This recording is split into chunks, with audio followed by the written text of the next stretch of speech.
Bonjour à tous et à toutes, je suis Christiana Charalampopoulos et je vais vous présenter une contribution collective qui implique Julien Courdelois, Pablo Buznik-Bourjac, Marie-France Carnus et moi-même.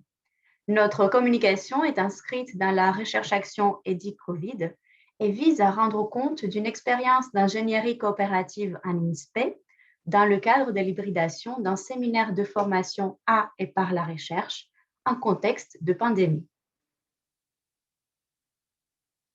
Pendant la crise de la COVID-19, les professionnels de la formation ont dû adapter leur pratique enseignante à un format inédit, souvent en transformant la forme scolaire traditionnelle dans une logique proche de celle de l'action conjointe considérée dans ses perspectives éthiques et pragmatiques.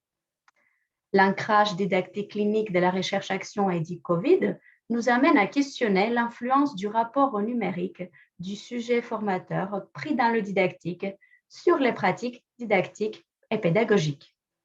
Après avoir dressé un état des lieux des pratiques adaptatives distancielles et hybrides des sujets de l'institution en réponse à l'impératif de continuité pédagogique via l'enquête RID COVID, nous avons souhaité comprendre ce qui s'est joué et se joue chez le formateur dans ce contexte éprouvant. La problématique qui nous anime est la suivante. En quoi et comment le rapport au numérique du formateur est-il de nature à freiner ou à dynamiser l'adaptation de ces pratiques d'enseignement dans ce contexte de crise? Cette posture consiste à dire que le déjà là du sujet formateur en matière d'expérience, d'usage, d'attitude et d'affect liés au numérique joue un rôle dans la manière dont il va hybrider son enseignement. Notre cadre théorique nous conduit à penser l'hybridité comme le résultat d'un processus d'hybridation que nous cherchons à comprendre à travers trois analyseurs. Les spécificités du domaine de savoir en jeu, la singularité du sujet formateur et les caractéristiques du contexte de la formation. Le sujet formateur est au centre de notre analyse. Entre plaisir et souffrance, attirance et répulsion, le rapport au numérique se construit par le sujet au cœur de son déjà là, sur la base de ses expériences singulières et collectives éprouvées dans la vie privée ou professionnelle. Le déjà là se structure en trois couches. Le déjà là expérientiel, conceptuel et intentionnel, qui oriente les décisions didactiques du sujet. L'hybridation d'une formation qui auparavant se déroulait à 100% en présentiel nécessite des compétences numériques chez le formateur qui se construisent sous l'influence d'une jeunesse instrumentale. Son rapport au numérique semble être lié à sa capacité de gérer sa propre jeunesse instrumentale au service de l'hybridation de la formation. Le savoir en jeu au cœur de l'ingénierie est la formation à et par la recherche. Nous faisons l'hypothèse que cet espace de savoir y est pour beaucoup dans le basculement de la forme scolaire que nous questionnons ici. La construction du corpus des données a été effectuée dans une triple démarche, didactique, clinique et ethnographique. Nous articulons la méthodologie didactique clinique avec celle de l'ingénierie didactique coopérative pour élaborer une ingénierie hybride didactique clinique coopérative. Nous présentons ici une étude de cas relative à l'ingénierie mise à l'épreuve au sein du master MEF approfondissement didactique ingénierie recherche, à dire de la mention PIF de l'INSPE Toulouse Occitanie-Pyrénées. L'équipe pluricatégorielle autour d'un formateur volontaire, dont le pseudonyme est Jules, désirant questionner et optimiser l'hybridation du séminaire de formation A par la recherche, est composée d'un chercheur, du spécialiste de la discipline et du spécialiste TIS. Le recueil de données a été organisé en trois temps, le déjà là, l'épreuve et l'après-coup. Pour accéder au rapport numérique de Jules, nous avons analysé ses réponses au questionnaire de l'enquête de la RA et du COVID, son récit de pratique et son verbatim issu de l'entretien inté avec le chercheur. Nous avons aussi étudié le déroulement de l'épreuve, un séminaire en visioconférence enregistré et les supports didactiques conçus par le formateur.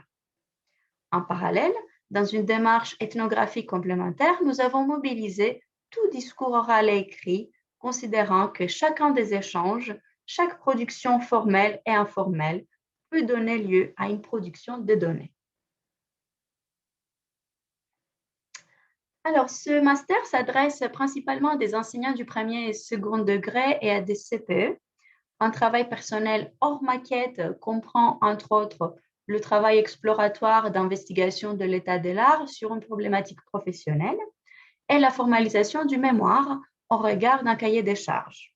Dans cette recherche, le calcul du degré d'hybridité se fait sur l'axe du temps, c'est-à-dire sur le ratio travail synchrone, travail asynchrone. Le degré d'hybridité estimé pour cette formation est de 83% pour la modalité asynchrone, comme le montre ce tableau. Cela se traduit par un travail en autonomie et consiste à des échanges via le forum, au suivi d'activités, au tutorat. Pour le formateur, le numérique représente des outils et des modalités telles que la visioconférence, le distanciel. Avant le confinement du printemps 2020, il était plutôt connecté, alors que depuis le début de la pandémie, il est très connecté. Pour lui, le numérique est plutôt accessoire, mais lors du premier confinement, il est devenu plutôt essentiel. Jules utilise le numérique depuis longtemps. Il nous dit: je suis habitué aux outils d'enseignement à distance, je n'ai donc pas eu à réinventer ma pratique quotidienne. Ce formateur éprouve de la fatigue en raison du temps quotidien passé devant les écrans dans le cadre des activités professionnelles, temps qui a doublé depuis le début du confinement. Pour Jules, le numérique est le synonyme de souffrance totale depuis le début de la pandémie. Pour autant, on verra qu'il en déploie un usage intensif, particulièrement attentif à la dimension collaborative qu'il permet et à l'ergonomie qui peut la soutenir. Alors, la séance observée concerne un séminaire où les étudiants en deuxième année de master exposent leur travail de recherche à ceux de première année et aux formateurs. Les temps de présentation sont organisés par petits groupes où les étudiants se joignent après avoir lu les résumés des interventions produites et diffusées en amont. 6 rotations sont organisées. Un document collaboratif permet d'échanger à propos de l'intervention écoutée. En raison de la pandémie, le scénario didactique prévoit un séminaire 100% en classe virtuelle à travers une plateforme de visioconférence agrémentée par l'usage des documents collaboratifs. Le déjà là intentionnel de Jules est d'abord porteur d'une volonté d'horizontalisation. Celle-ci est traduite dans sa pratique par l'instauration des moments de présentation des travaux de recherche à Nilo. Elle est aussi reflétée sur son usage pédagogique du numérique, notamment sur la conception et l'utilisation des supports numériques créés pour être collaboratifs. Tous les supports conçus pour cette ingénierie véhiculent aussi la quête d'ergonomie de la part du formateur. La qualité et la structure des documents mobilisés est prise en compte dans leur conception. Enfin, la quête de liberté pédagogique est le troisième axe qui traverse l'ensemble des données analysées. Celle-ci s'exprime par les biais des outils numériques mobilisés dans le séminaire. Le choix des outils non institutionnels, parce que plus ergonomiques, témoigne de cette liberté. Ces 3 axes du déjà là intentionnel de Jules apparaissent comme des moteurs de sa genèse instrumentale. Son rapport au numérique, intrinsèquement lié à ces moteurs, semble être constitutif de sa capacité à concevoir et à mettre en œuvre ce scénario hybride de formation à et par la recherche. En effet, son rapport au numérique a dynamisé le dispositif en mobilisant un degré d'hybridité élevé, au-delà de 80%, quant à la part de la modalité asynchrone.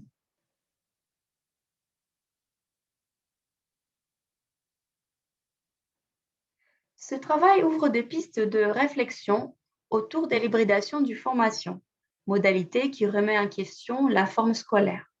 Nous mettons ainsi en cause la conception des cursus basés uniquement sur le calcul du temps d'enseignement en amphithéâtre ou en classe virtuelle. L'intervention du numérique dans la formation nous amène à revoir cette tradition. Le numérique semble rendre possible l'amplification du temps d'apprentissage à travers la manière de mobiliser la modalité asynchrone. Il semblerait ainsi plus pertinent de concevoir un cours à partir du temps vécu d'apprentissage, tant mis en exergue par le domaine formation 1 et par la recherche, et par l'environnement numérique, dans une approche centrée sur le sujet apprenant. Nous vous remercions pour votre attention.